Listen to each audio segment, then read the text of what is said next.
text from our man, Lil Wayne. Yes. He wants this for you to know. He says, tell Unc, obviously Shannon, Me. I take over the song once I get on it. It's no longer a feature. It's my song now. But he says to tell you that he loves you for the shout out. Okay? Just to reiterate, again. Whatever song it is, it's his song now. It's his song, okay? Oh, now I love answer that. Pat Bev versus Jokic. Okay, I'm gonna take Jokic, Skip.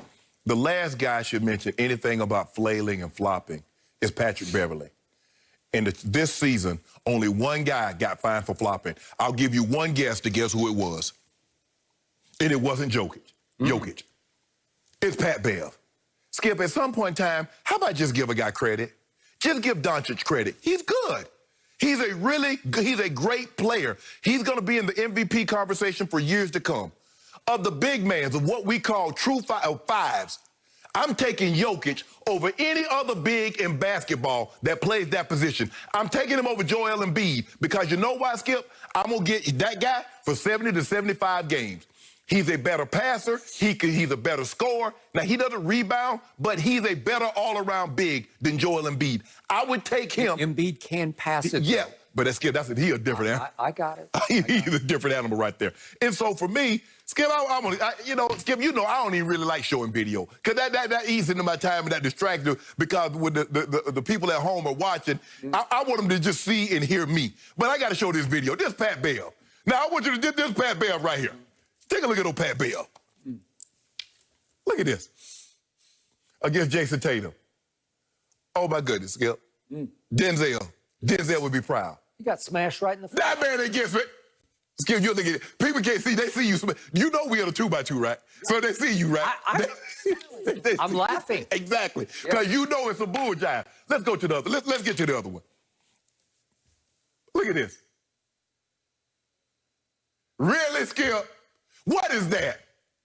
What is that, Skip? You can't body him up like that. You can't knock that man down. Not really. It's offensive foul. You ought to be ashamed of yourself. And you love Pat Bev. I do. And that's the thing. Why is it always the guy that's in the back seat? Skip, he's not in the passenger seat. He's not his car. He's not driving. And he doing all the talking. Hey, Sharpe, let me holler at you right quick. No, be quiet. You're going to mess this up for everybody. Joker, they have no answer for him.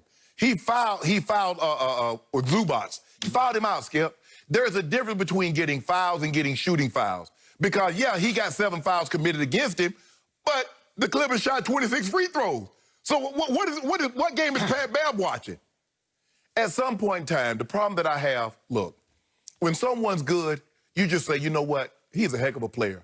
It's tough to guard him because he can shoot we saw him raining those threes. He can put the ball on the floor, and so he's a little unorthodox. But he's a damn good player. Don't try to make it seem like he be flailing, because that man is legit. That man is a bona fide star in this league, and he's going to be there for years to come. So for Pat Bev to try to dismiss him as he's flailing and he's trying to get the officials' attention, well, it didn't work.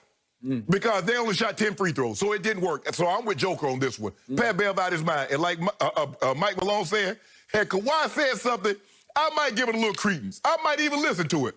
But when that Joker talking, ain't got nothing, listen to nothing he said. So, Shannon Sharpe, you and Mike Malone just got Pat Bev'd. He got you to react exactly the way he wanted you to react to this quote. This is what he does.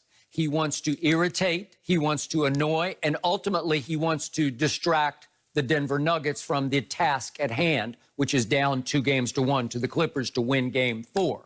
And I think you predicted they would win. I got the Nuggets. Okay. As you well know, Patrick Beverley is a first-ballot Hall of Famer when it comes to psychological warfare, especially in the postseason. Yes. He's first-ballot Hall of Famer. He's right up there to me with a guy I covered in Chicago named Dennis Rodman. But Skip, Dennis Rodman can play. Okay, so can he. He can play. He can shoot threes. He makes big threes. Watch. He is their Rondo. Skip. I said that on this show 3 times. Pat Bev is Rondo. He does for them what Rondo can do for your Lakers. Are you comparing Pat Bev to Dennis Rodman, who led the league in rebounding for 7 straight years? I got it. He's a Hall of Fame player. I mean, a literal Hall of Fame player. 2-time Defensive Player of the Year. But one thing Dennis Rodman couldn't do, he couldn't participate in psychological warfare after the game or on off days. He wasn't verbal. He did it in the game. No, it was all in the game. He wasn't a great post-game day, he ain't saying anything. off-day trash talker. No. He wasn't that guy. No. This guy is a master of how can I get under your skin and into your psyche on an off day? How can I do it after the game? Well, he just did it again because Mike Malone should have just scoffed at this. He should have said, next question. Instead, he took it seriously and kind of took it personally. Yeah. Well, I don't listen to Patrick Beverley a whole lot. If Kawhi Leonard was talking, maybe I might listen to it. Kawhi's a great player. Well, he got you. Pat Bev got you. He stung you right where it hurt the most. If you don't mind me asking, Skip, when Pat Bev was in Houston and they were in the playoffs, how many times you heard him talk after a game? See, it's easy to see. No. He wasn't doing no talking. It's easy to talk when you got 2 dogs hunting, especially a big dog in Kawhi and PG. So they got 4 dogs hunting. So you can do all this. Throw in Lou and Prez. But here's the thing, though, Skip. Listen, when nobody doing all this talking, Pat Bev bumping him now because now he thinks he's a favorite to win the title. So don't let that fool you, Skip. Pat Bev wasn't talking like this in Houston. He was not. He was. I remember you just didn't care because they weren't that good. They didn't warrant, they didn't merit any attention to his trash talking, but he was still trash talking. So why are they talking now? Remember what he did to Russell Westbrook in Oklahoma City? Remember how he ended his season? Oh, yeah. He undercut him. Yep. I mean, he wouldn't call him 20-second timeout. Yeah, 20-second timeout, and he tried to swipe the ball, and he got his knee. Yep. And there we go. Russell's been having problems with that knee ever since. I think that might have been the beginning of the end of the Russell as we used to love him the most. That was the peak of his athleticism, obviously, and he lost a little bit off that injury. Okay, so let's examine what Patrick Beverley actually said about Jokic. He said, he's comparing him to Doncic, and he says, it's a lot of flailing, you know. He puts a lot of pressure on referees to make the right call. Well, that's exactly right. It's sort of a Euro trait. Luka does it, where it's just a lot of hands. They drive, and then the hands are just going everywhere. And I thought the 6th foul on Zubac, another Euro player, was just wrong because Zubac turned around like, I don't know what, I can't defend him any better. He didn't move. He just sort of moved with him, but he didn't body him. He didn't bounce up against him. But there's a lot of this going on. Besides being more talented, what's the difference between James Harden game? When all those James Harden does exactly what Doncic does. When he's going to the basketball, he's swiping through, he's getting five. Skip, he does all that. Okay, but he doesn't do it with hands going everywhere. It's this trait. And listen, Joker is great at it because hands are going up everywhere. Ball is loose, and you say, well, surely somebody, I guess, had to slap him across the wrist, and maybe sometimes they don't slap him Skip, across I think the thing is that when you look at the Clippers are supposed to be this outstanding defense. And for the most part, these 2 white European players kick their tails.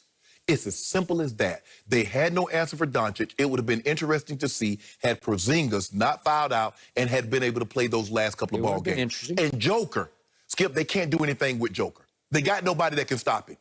Zubac, because he can step out and shoot the 3, he can put the ball on the floor. There are very few 5s that can put the ball on the floor. He can do it. Hey, I don't think the Lakers can stop Jokic. No. You just try to contain him. But see, the thing is, what they can do is that they can put AD and force him to try to guard AD and draw. Zubac, you're not dumping the ball down to Zubac and say, Zubs, go to work on Joker. Yep. So I loved what Doc also said about Jokic yesterday. He said he's talking about how he's the best 5 passer he's ever, the best center passer he's ever seen. Passing big man. And he said, talking about Joker, he has a little bit of everybody. He has all the footwork and moves of Olajuwon. I'll buy that. Because you remember that up and under against Utah, Skip. You was like, how did he get this off? 15 moves. And, said Doc, he has the lanky and goofy intelligence of Kevin McHale. Yeah. He's just good. Well, it is goofy intelligence compared to everybody else. He's like he's operating in a different universe of, you can't do that. What are you thinking about that? And it's kind of like out there. It's like off-center intelligence. Well, you can't try a play like that. All of a sudden, he's running to he's dribbling to his right, and he decides to shoot a running hook, and it's like a no-look hook. He just says, I'll just shoot it up here, and it goes in. And you say, that's just goofy. I think the thing is,